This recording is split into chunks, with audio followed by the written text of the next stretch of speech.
My number 10 favorite Simpsons episode is Itchy and Scratchy Land. Can we go, Dad? Can we? Take it, Lise. Can we? No. Ask your mother. Yay!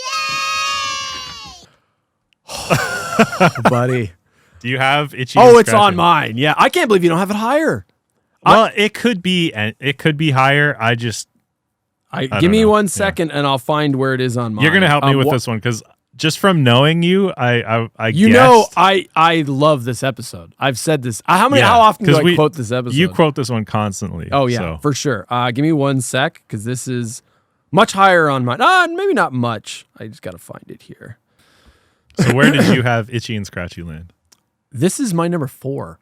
4. Yes. So this is top 5. Season 6, episode 4. I fucking love this episode. I fucking love this episode too. It is pure gold. Do you want to do the plot, or would you like me to do it?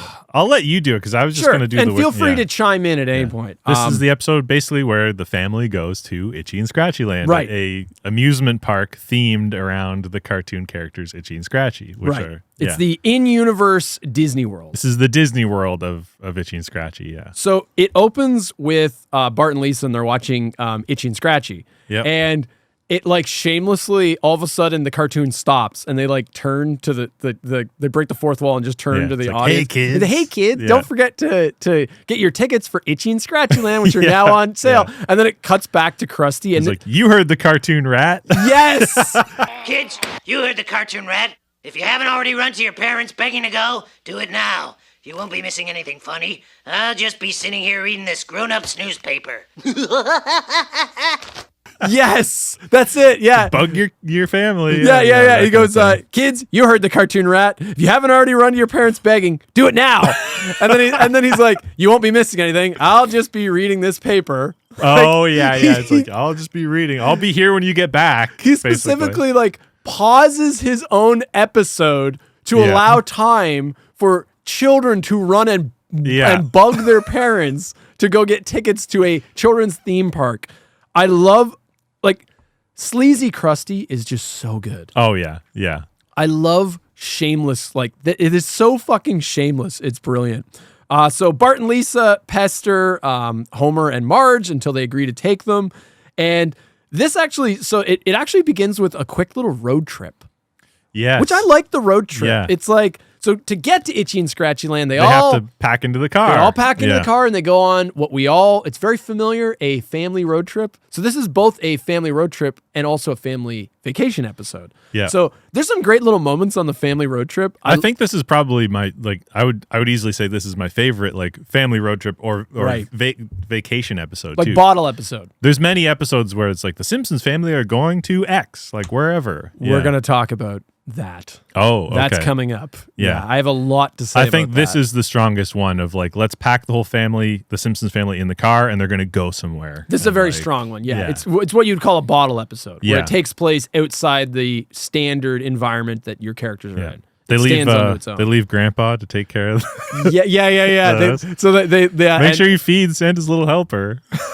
I'm not senile. Or then he turns and he looks at. He's like, because Marge is like giving him all these things that he needs to do to take care of the house, and he's like, Karn Sarnan, I'm not senile. And then he turns to the cat and dog, and he's like, which one of you is the mailman? I think it's this one. I think it's the one where he says, which one of you is the mailman? Yeah.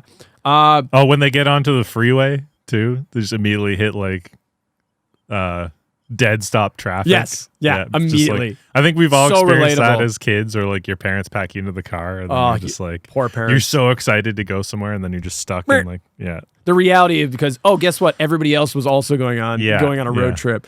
I love when...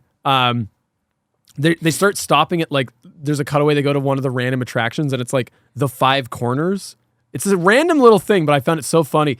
It's 5 corners, and it's when like 5 states all meet. And you can stand in the different corners of, so each one of you is in a different state. Yeah, it's a real thing. And I like that it's one of those things that, like, the kids don't give a shit, but the parents are like, we got to do that. Yeah, and we're standing. And we're going to go do this. And like Bart and Lisa clearly don't want to be there, and Lisa's like, haven't we stood in 5 states long enough? And then Homer's like, no. Oh, haven't stood in 5 different states long enough? No. That's No. it. It's just Yeah. like a simple like no. This is also the sign gag of like Flickies. the rest stop. It's like 6,000, something ridiculous. It's like 6,000 miles, or And something. they It's keep like cutting back to it. 3,000, And the kids are clearly like 1,000. Oh, can we please stop and get something to eat? And then Flicky's about to come up, and then Bart's like, "Can we stop at Flicky's, Dad?" No. Yeah. They And drive then by- the next sign's like next Flicky's like 25,000 Yeah. miles away.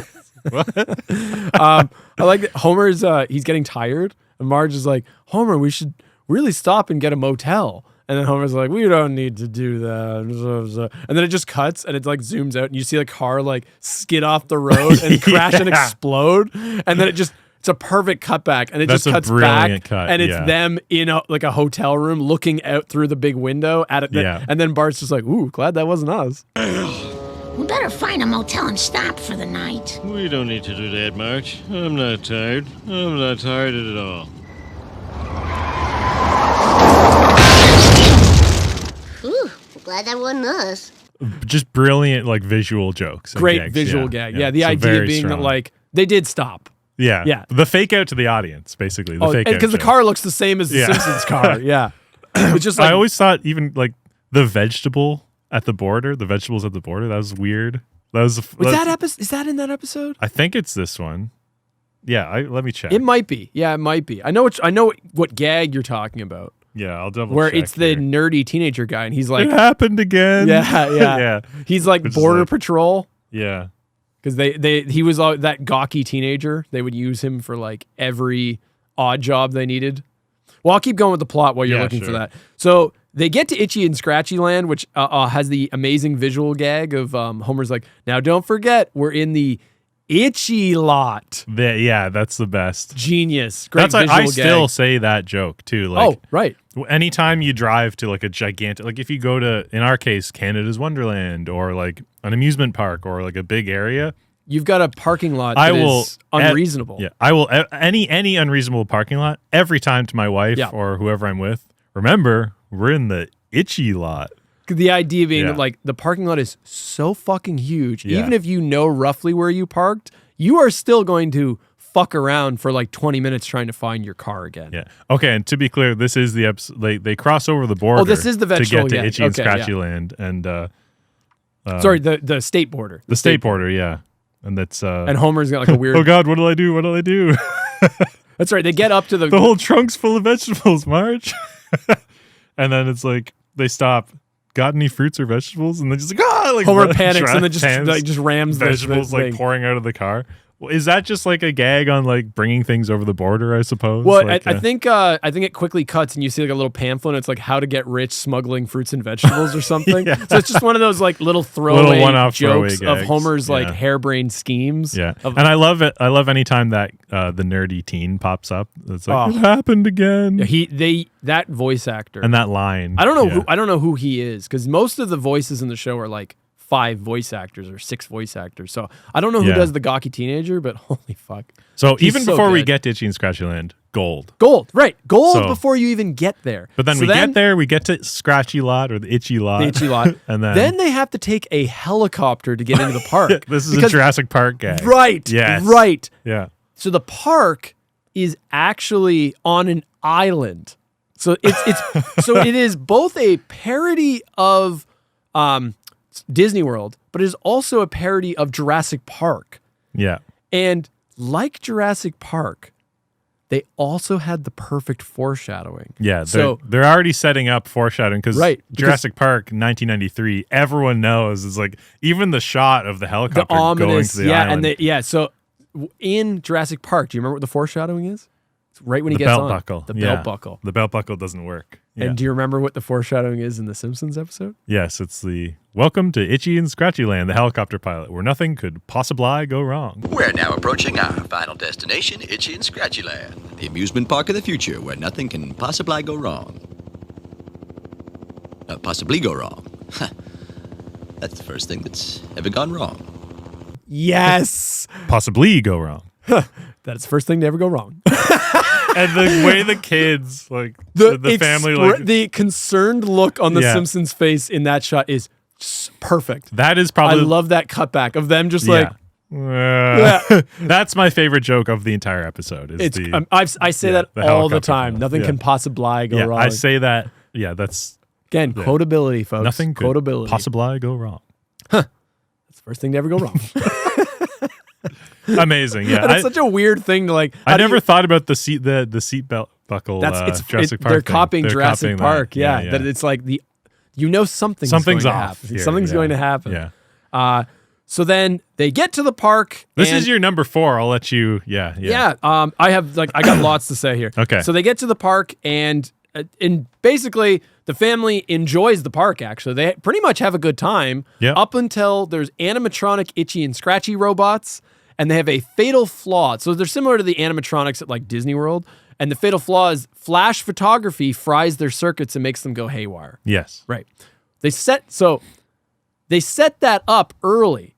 That they show, like, remember Cletus, like the hillbilly character? Yes. So he takes one of them, he takes a photo, and it like and then they foreshadow. It starts acting all weird. Yeah. They foreshadow how the Simpsons. I'm talking about brilliant like writing.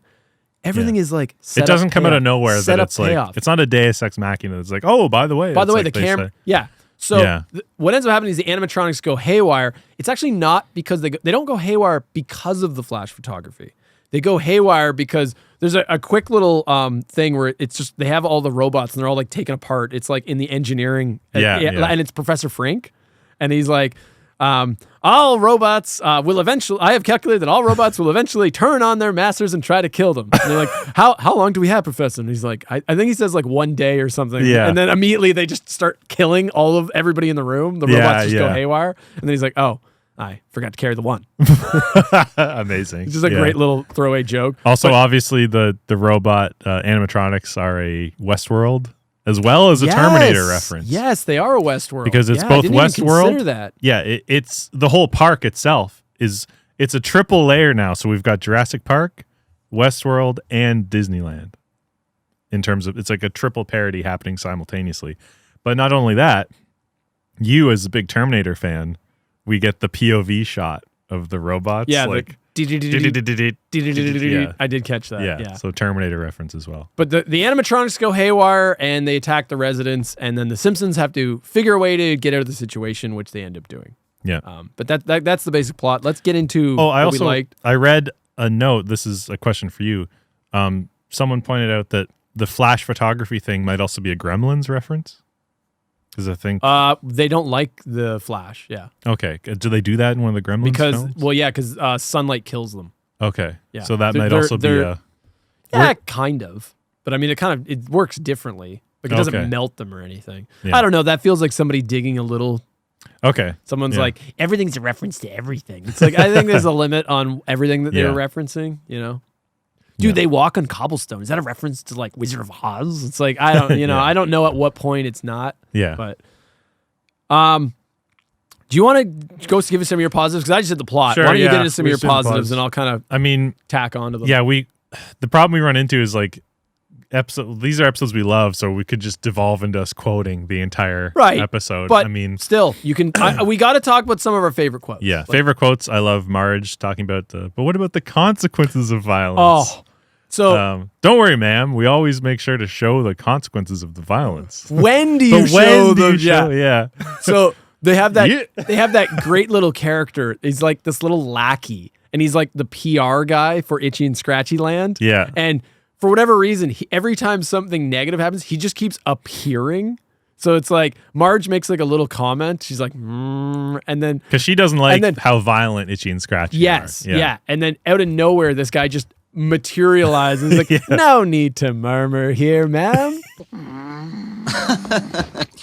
There's no need to murmur, ma'am. Here at Itchy and Scratchy Land, we're just as concerned about violence as you are. That's why we're always careful to show the consequences of deadly mayhem so that we may educate as well as horrify. When do you show the consequences? On TV, that mouse pulled out that cat's lungs and played them like a bagpipe. But in the next scene, the cat was breathing comfortably. Just like in real life.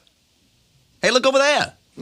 That character works so well. And then he's just like, yeah, just ducks out. Also, we should point out that part of the reason the kids convince the parents to go is they're like, oh, there's also a parent center at the park. Yes. Like, oh, there's a place for the adults to go. It's like, yeah, one of the finest chemical dependency centers.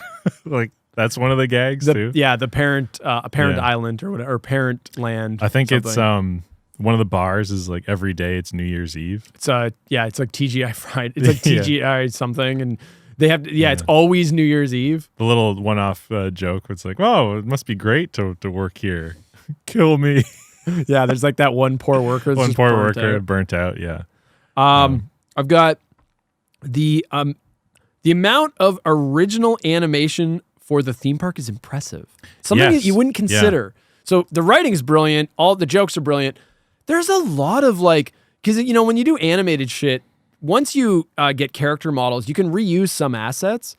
You couldn't reuse fuck all in this episode. No, it's pretty creative to be like, okay, the kids are going to do a log ride, amusement park. Yeah, but you got to draw. You have to draw and conceive all that. Like, how is that going to be a gag? This is one of the most impressive visual episodes in The Simpsons. Yeah. Like, the amount of shit in the fucking background, all of the rides. It's very busy. The amount of background characters.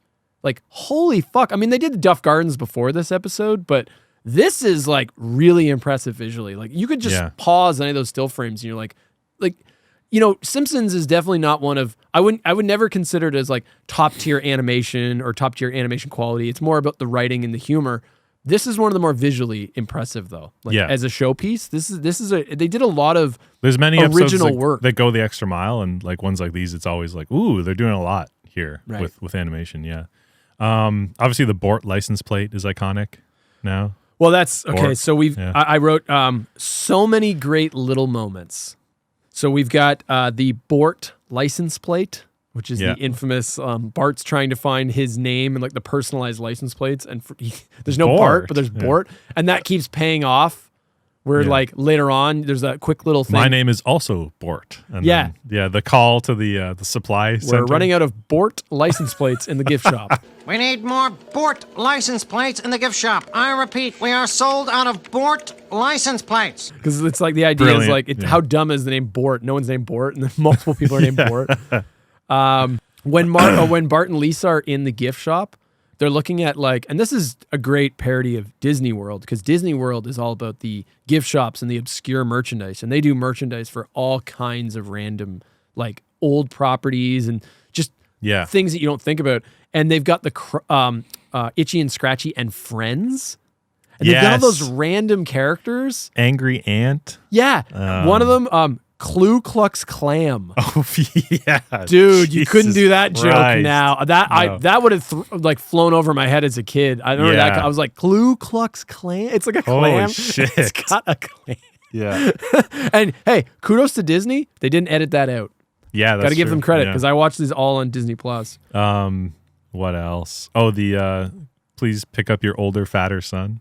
I mean, so Marge is having one of the big things. The trip is ruined ultimately for Marge and then redeemed, kind of thing. Well, big thing for Marge is Homer doesn't take much convincing. It's Marge. Marge doesn't want to go to doesn't want to do a family vacation. Yeah, because every time they go on a family vacation, they all end up. It just ends up turning to shit, and they all end up angry at each other and more miserable than when they first left. And that's actually one of my points I have. The idea of a stressful family vacation is so fucking relatable. Absolutely. So I grew up with a single mom with 2 kids. She's probably listening to this right now. She had 2 sons. My poor mother.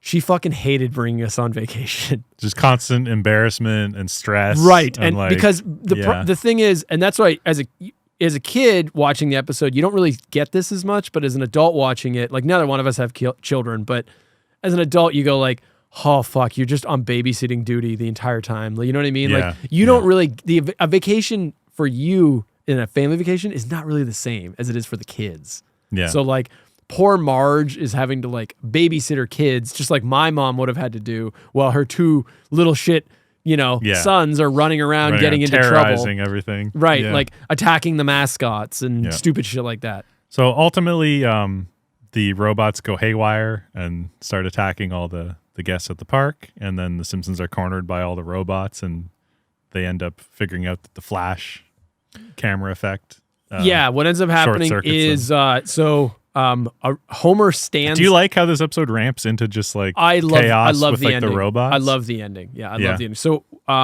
what ends up happening is the robots start attacking the park. And one of the things that's been happening the entire episode is Bart and Homer keep terrorizing the poor mascot performers. They just keep it for whatever reason. The stink bomb, and then I think he kicks him or steps on his foot. Then so much to say. So Homer, they have like a jail within the park, and Homer and Bart get thrown in the jail. And it's funny because you see Bart get arrested and he gets tossed in the cell, and then Homer's already in there. Yeah. We don't get to see what Homer did. But then he just says, I kicked the stupid mouse in the butt. And then that's please come pick up your fatter son. Attention, Marge Simpson. Your son has been arrested. I'd be terribly embarrassed if I were that boy's mother. Attention, Marge Simpson. We've also arrested your older, balder, fatter son.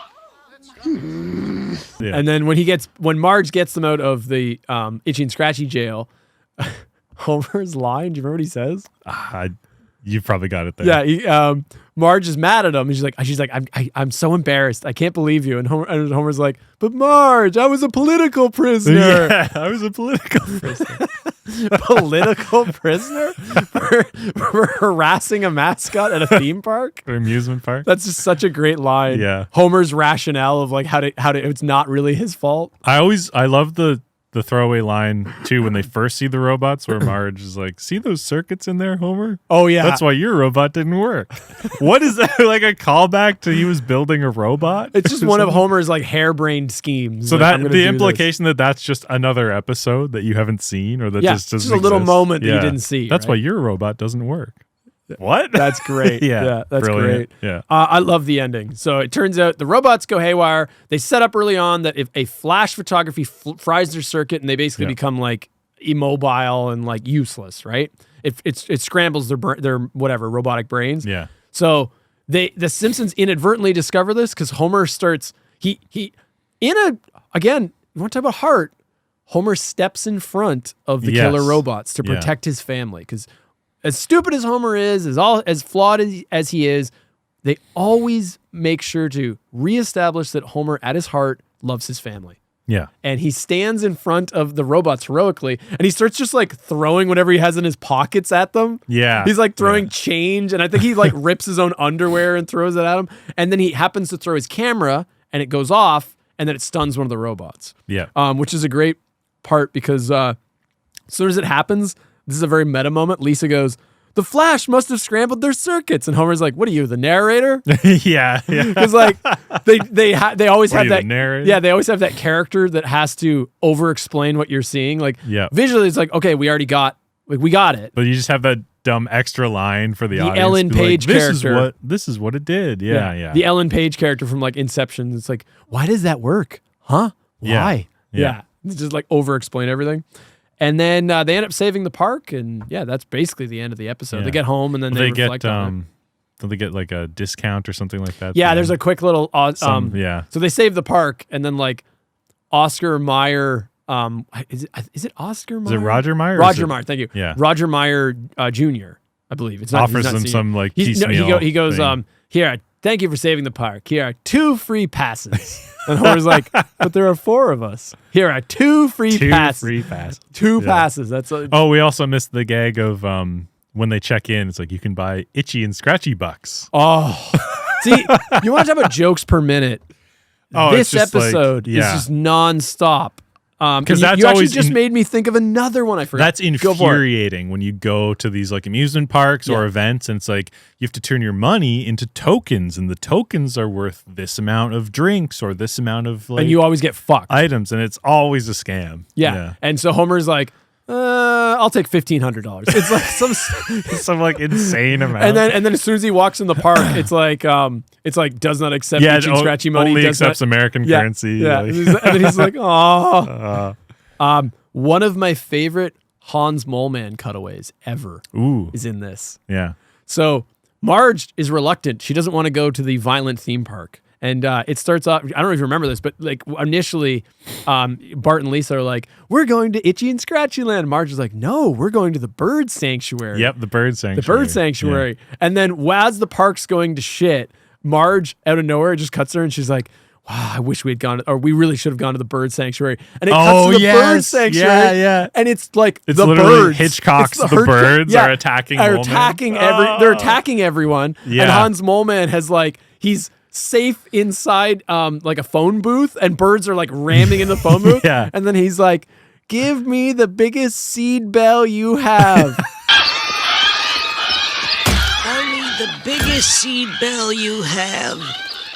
No, that's too big. Which that's always brilliant. Breaks me. And that's a perfect joke because she does mention, she's like, we're going to the bird sanctuary, and then just to call back to that and be like, oh, I wish we were there. Callbacks, brilliant. Callbacks, perfect writing. This is The Simpsons firing on all cylinders. All the references are spot on. The references aren't the whole episode. Yeah. And I'm going to talk about this later on because you talked about like the bottle episodes, the vacations the Simpsons are going to. Yeah. Notice how they do this. There are little references and they're just like 20 seconds. Setups and payoffs and everything's like satisfying and perfect. Yeah. So good. So good. And it's a fun, like you said, a bottle episode. It's like you return home and then it's back to status quo kind of thing, but it's just like perfect. Yeah. In terms of dislikes, do you have any dislikes for this episode? I can't really think of nothing that really, no. I'm going to be honest, because it's like our top 10s. Some of them, it's like very challenging to come up with like, what do I dislike or what is a flaw? I have like almost no dislikes on most of these. Yeah. Like, they're all quite good. I will say, because now you've made me go you cracked me into my top 5. My top 5 to me are perfect Simpsons episodes. Ooh, okay. Like my top 5 are legit. Like if you're going to use the word perfect Simpsons, those are perfect Simpsons. Yeah. Like everything. Rewatchability for this one. Quotability. Writing. Voice delivery. Quality of the jokes. Celebrity cameos, because there's some coming up. Everything is just there. Yeah. Yeah. It's so good. Yeah. I love Itchy and Scratchy Land. So that's my number 10. Itchy and Scratchy Land. I'm still surprised you have it so low. Well, why do you have any comments on why you felt it was lower? I don't have any rhyme or reason. You would have had it higher. There's not much rhyme or reason. It honestly could be higher. There's just ones that I was like, oh, I love this one. I love this one. I jumbled these around. At one point, I think it was maybe 5 or 6, but it's just been moved around. Fair enough. So it's so hard to actually nail these down. You know what I mean? I know. I'm putting you on the spot. I fully believe. Hey, why the fuck do you have this so low? Why is this so low? Well, I fully believe this is a top 10. Now, where it is in the top 10, I know. it's like, honestly, I bet you if I asked you tomorrow to make that list, some of those entries would be in different spots. Oh, yeah. Yeah. That's how hard this is. I think I literally might have moved this up and down and up again between, like, let's say 5 and 10. Like, it could have been 6, 7, 5, you know. You have it at 4. So that's like... It stands... Yeah. This is one of the ones I just rewatch all the time. Yeah, yeah. It just the way it's written, the pacing is just so perfect. Like I love it. Everything is set up and payoff in that episode, you know? And like, they parody Disney World, but like they really put a lot of effort into it. Like there's the cutaway where Lisa and Bart, when they're touring the park, like the park really feels alive. Again, I want to talk about like, man, do they put a lot of effort into this episode? They do a parody of Fantasia with the little, remember? Yes. Yeah. With the little itchies. Yeah. That like go into his bloodstream. Right. Yeah.